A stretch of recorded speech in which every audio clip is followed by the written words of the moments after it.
매일 성경과 함께하는 오늘의 큐티 시간입니다. 2월 24일 오늘의 말씀은 마태복음 13장 31절에서 43절입니다. 또 비유를 들어 이르시되 천국은 마치 사람이 자기 밭에 갖다 심은 겨자씨 한 알 같으니 이는 모든 씨보다 작은 것이로되 자란 후에는 풀보다 커서 나무가 되매 공중의 새들이 와서 그 가지에 깃들이느니라. 또 비유로 말씀하시되 천국은 마치 여자가 가루 서말 속에 갖다 넣어 전부 부풀게 한 누룩과 같으니라. 예수께서 이 모든 것을 무리에게 비유로 말씀하시고 비유가 아니면 아무것도 말씀하지 아니하셨으니 이는 선지자를 통하여 말씀하신 바 내가 입을 열어 비유로 말하고 창세부터 감추인 것들을 드러내리라 함을 이루려 하심이라. 이에 예수께서 무리를 떠나사 집에 들어가시니 제자들이 나와 이르되 밭의 가라지의 비유를 우리에게 설명하여 주소서. 대답하여 이르시되 좋은 씨를 뿌리는 이는 인자요 밭은 세상이요 좋은 씨는 천국의 아들들이요 가라지는 악한 자의 아들들이요 가라지를 뿌린 원수는 마귀요 추수 때는 세상 끝이요 추수꾼은 천사들이니 그런즉 가라지를 거두어 불에 사르는 것 같이 세상 끝에도 그러하리라. 인자가 그 천사들을 보내리니 그들이 그 나라에서 모든 넘어지게 하는 것과 또 불법을 행하는 자들을 거두어내어 풀무불에 던져 넣으리니 거기서 울며 이를 갈게 되리라. 그때 의인들은 자기 아버지 나라에서 해와 같이 빛나리라. 귀 있는 자는 들으라.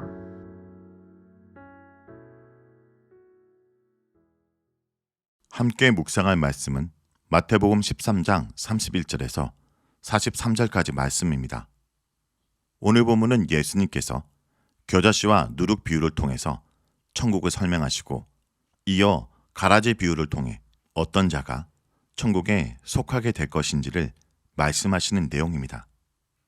13절에 예수님은 천국은 마치 밭에 심긴 겨자씨 한 알과 같다 말씀하십니다. 또 33절에서는 천국은 마치 가루 서말 속에 넣은 누룩과 같다 라고 말씀하십니다. 자, 여기서 천국이라는 표현은 다른 공간복음에서 하나님 나라라고 말합니다.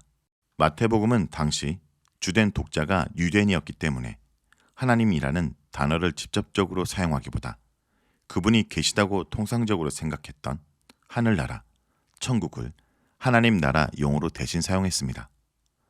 유대인들은 하나님 나라가 임할 때에는 세상에 종말이 오고 악인에 대한 심판과 신원이 이루어질 것이라 생각했습니다.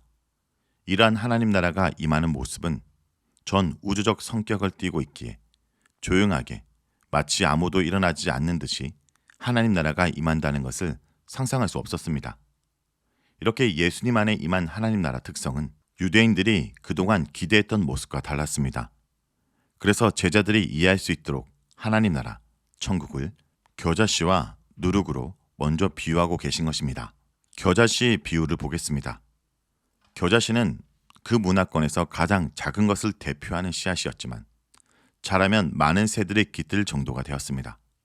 이렇게 작은 씨앗이 나중에 큰 나무가 되는 것, 그리고 그 후에 일어나는 일들을 천국으로 비유하라는 것입니다. 사실 하나님 나라가 이렇게 성장한다라는 개념은 매우 생소한 개념이었습니다. 이스라엘이 기대한 하나님 나라 도래의 모습은 전 세계적인 규모였습니다. 그런데 예수님을 통해서 나타난 하나님 나라 모습은 보잘것없었습니다. 그래서 유대 지도자들과 백성들의 다수는 하나님 나라의 나타남을 적절히 감지하지 못했을 것입니다. 이런 상황에서 예수님은 하나님 나라의 시작을 겨자씨에 비유함으로써 그 나라의 감추어진 비밀스러운 모습을 드러내십니다. 또 겨자씨가 나무가 되어서 새들이 깃들 것이라 말하는데 새는 이방 나라와 이방인을 말합니다. 눈에 띄지 않을 정도로 보잘것없는 시작에서 나무로까지 표현되는 엄청난 영향력을 갖는 거대한 제국으로 기결되는 하나님 나라 속성을 보여주는 것입니다. 누룩도 이와 같이 하나님 나라 성격을 말하는 연장선에 있습니다. 가루 서말은 장정 100명이 먹을 만큼 많지만 작은 양의 누룩으로도 그것을 충분히 불릴 수 있습니다. 시작은 미비하지만 끝은 엄청나게 부풀어 오를 것입니다. 천국은 그 큰 빵이 아니라 잘 보이지 않았던 누룩입니다. 이는 너무 작아서 시시하고 하찮게 보이지만 전부를 변화시킬 능력으로 겨자씨나 누룩은 현재 작지만 이후 그 영향력이 크게 미칠 것을 말합니다. 이것은 현재 예수님을 통해서 임한 하나님 나라가 작아 보일지라도 영광스러운 결말을 맞이할 것을 강조하는 것입니다.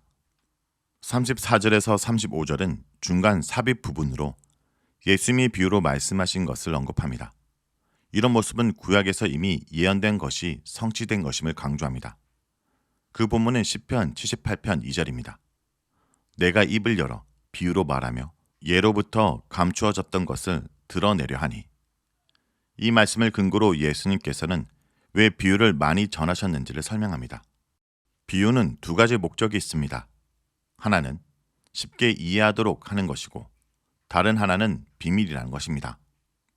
이 두 가지 목적이 모순적으로 들릴 수 있지만 하나님 나라의 비밀이 비유를 통해서 전해진다는 것은 영적으로 귀와 눈이 닫힌 자들에게 하늘나라에 대한 이해가 비밀로 남지만 그것을 알고자 따르는 제자들은 이를 쉽게 이해하기 위한 것이라는 의미입니다.